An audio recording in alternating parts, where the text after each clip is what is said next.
కట్టుకున్న భార్యల తిట్లు పడలేక ఆత్మహత్య చేసుకోవాలనుకుంటున్నాను సార్. సార్, ఈ స్కూటర్ కొని మమ్మల్ని కాపాడండి సార్. మళ్ళీ జన్మలో మీ ఇంటి కుక్కగా పుట్టి మీ రుణం తీర్చుకుంటాం సార్. Please sir. ఈ 10 రూపాయలు ఉంచుకో.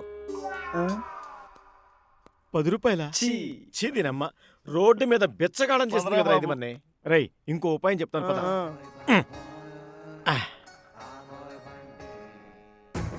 అమ్మలారా, అయ్యలారా, అక్కలారా, కారు చౌకగా ఈ స్కూటర్ నమ్ముతున్నాను నాయన. త్వరపడండి, త్వరపడండి, త్వరపడండి. ఈ స్కూటర్ కొన్న వాళ్ళకి 10 లీటర్ల పెట్రోల్ ఫ్రీ. ఇలాంటి ఛాన్స్ మళ్ళీ రాదు. చూసుకోండి బాబు, చూసుకోండి.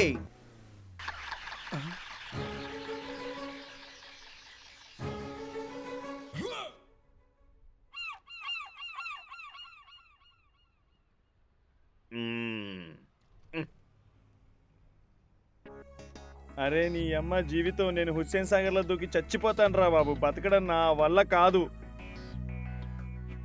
రేయ్, నువ్వు చచ్చిపోతే పోలీసులు నన్ను అరెస్ట్ చేస్తారా? రేయ్, చస్తే ఇద్దరం కలిసే చేద్దాం, బతికితే ఇద్దరం కలిసే బతుకుదాం. స్కూటర్ ఇద్దరం కలిసే కొన్నాం కదా, నా మాట వినరా?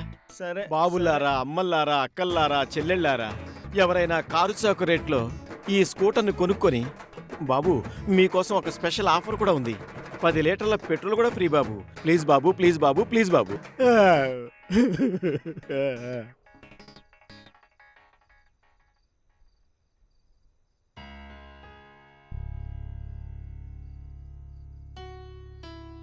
రే, ఈ స్కూటర్ అమ్మటం మన వల్ల కావట్లేదురా. అందుకే అన్నారు పెద్ద తలకాయ లేకపోతే గొర్రె తలకాయ పెట్టుకోమని. భలే చెప్పావురా. ఇంకా నక్క తలకాయ పెట్టమలేదు. వద్దులేరా, జోకులేసినా నవ్వుకోవడానికి ఓపిక కూడా లేదు.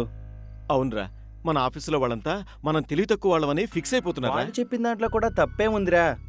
మనలాంటి తెలివిగల వాళ్ళు కూడా ఇలాంటి స్కూటర్ కొంటారా? రాతరా, ఏం చేస్తా? పదులే.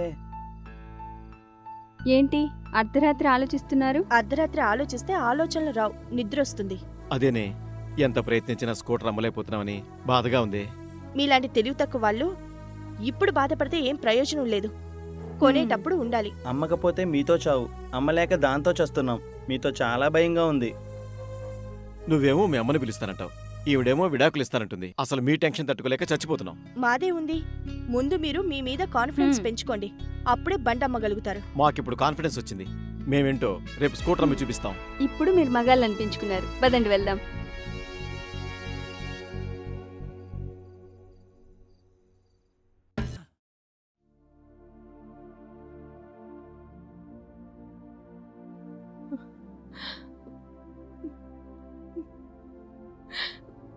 ఏమండి, అలా తలపట్టు కూర్చుంటే ఆకలి తీరిపోతుందా చెప్పండి? పొద్దుటి నుంచి టీ కూడా తాగలేదు. నన్ను మాత్రం ఏం చేయమంటావు? ఇప్పటిదాకా అప్పులు చేసి నెట్టుకొచ్చాను.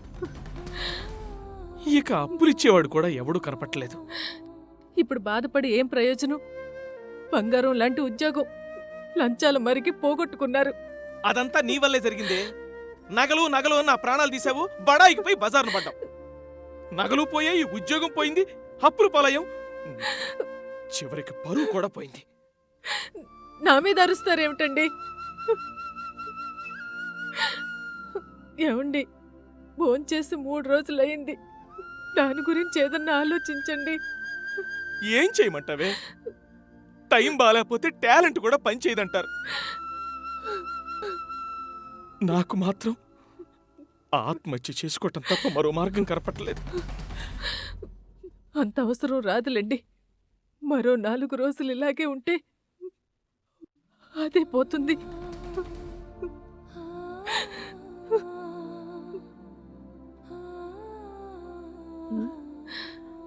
ఏంటి పిన్ని అలా ఉన్నారు? రామ్మరా, ఇదిగో మీ బాబాయ్ కాస్త బెట్టి చేస్తున్నారు. కాఫీ తెస్తే టీ అంటున్నారు, టీ తెస్తే హార్లిక్స్ అంటున్నారు. కూర్చోండమ్మా, మీ ఇద్దరికి హార్లిక్స్ తీసుకొస్తాను. మీరు కూర్చోండి పిన్ని, నేను ఇప్పుడే తాగొచ్చాను. అవును అప్పారావు గారు, మీరు చీరాల నుంచి వచ్చారు కదూ? అవును, నీకెలా తెలుసు? ఊరికే అడిగాను. ఆ రోజులు వేరు, ఈ రోజులు వేరు. పిన్ని, ఈ రోజు మీ ఇంటికి భోజనానికి వస్తాను. ఆయన ఆఫీస్కి వెళ్ళిపోతే ఒంటరిగా తినలేకపోతున్నాను.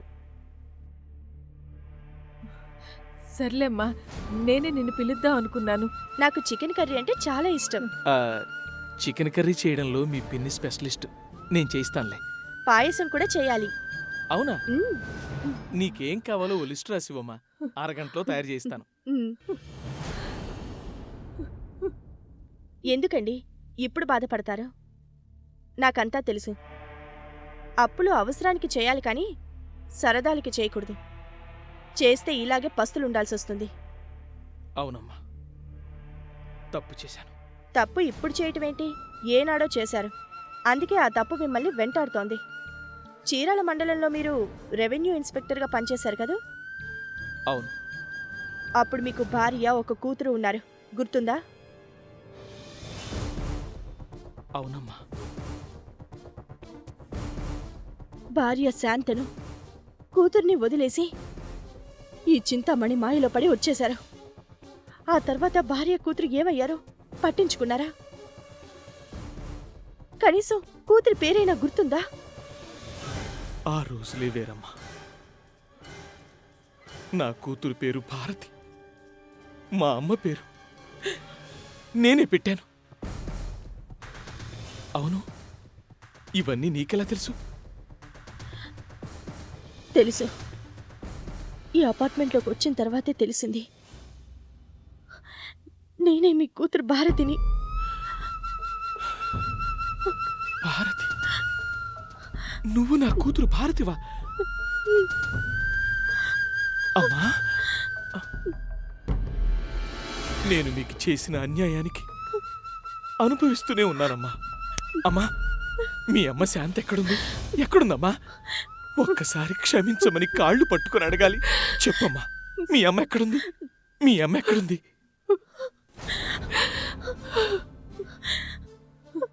ఇదంతా నా వల్లే జరిగింది. నన్ను క్షమించమ్మా. క్షమించమని అడిగే అర్హత మీకు లేదు. అమ్మా భారతి. చిచ్చి, అప్పారావు గారు, అలా పిలవకండి. అమ్మా, సాటి మనిషిగా సహాయం చేద్దామని వచ్చాను. రక్త సంబంధాన్ని తెంచుకున్న రాక్షసుడివి నువ్వు. నిన్ను నాన్న అని పిలవాలంటే నా మనసు ఒప్పుకోవడం లేదు. చిచ్చి. అమ్మా, మీరు నన్ను క్షమించలేరని నాకు తెలుసు. నేను మీకు ఎంత అన్యాయం చేశానో కూడా నాకు తెలుసు.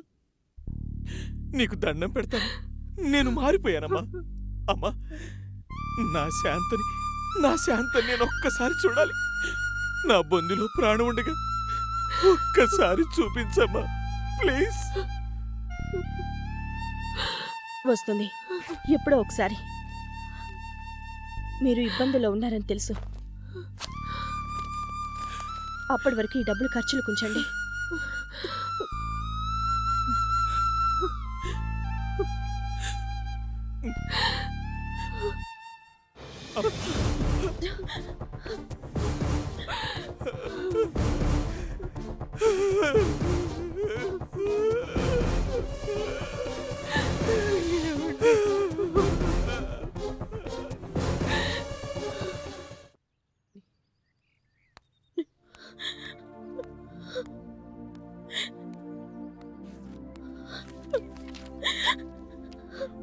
ఏంటి సంగతి?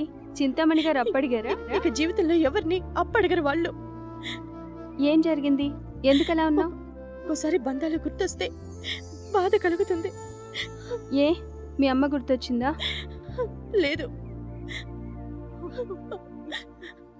అమ్మ భారతి, జరిగిందంతా మర్చిపో అమ్మా. ఇందులో ఆయన తప్పేమీ లేదు.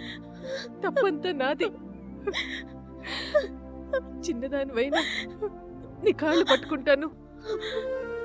ఆయన మీకు చేసిన అన్యాయాన్ని తలుచుకుంటూ ఇప్పటికి కూడా బాధపడుతూనే ఉన్నారు.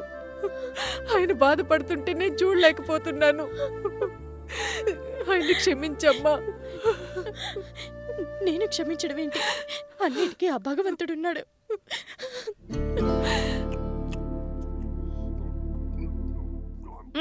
తినండి. పెట్టుకో, చిన్న చిన్న ముక్కలు పెట్టు నాకు.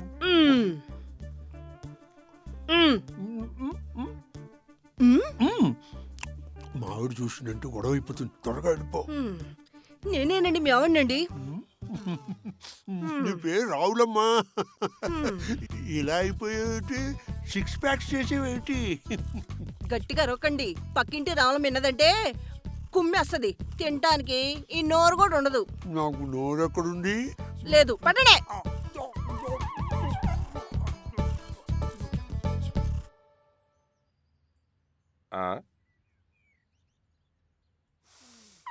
ఏదో మందు వాసన వస్తున్నట్టుంది, పెగ్గేస్తే పోలా. వాసన ఇక్కడ కాదు, మీ దగ్గరే.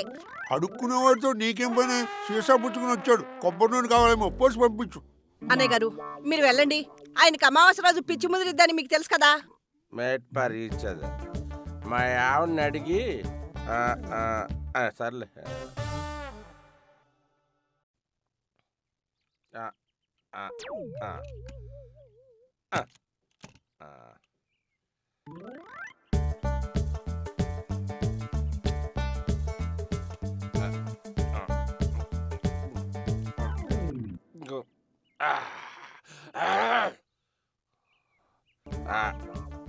ఏంట్రా డల్గా ఉన్నా? మందు ఏమైనా కావాలా? ఇది మందు తాగే టైం కాదండి. 2 బాధలతో వస్తున్నా సార్. 2 బాధలతో సత్తనావా? ఒకటేంటి? ఇచ్చినప్పుడు ఉసులు కావడం లేదు. 2 ఆ జానకిరామయ్య వార్తలు భరించలేక వస్తున్నాను సార్. అనగ్రహమనయ్య పత్రిక లేదా న్యూస్ ఛానలా? ఏదైతే ఏంలే, నేను మందు తాగుతుంటాను, నువ్వు వార్తలుంటే చచ్చిపో. తాగుతోడికి చెప్పాను చూడు. Hi, good morning. Same to you sir. అలా వయ్యారంగా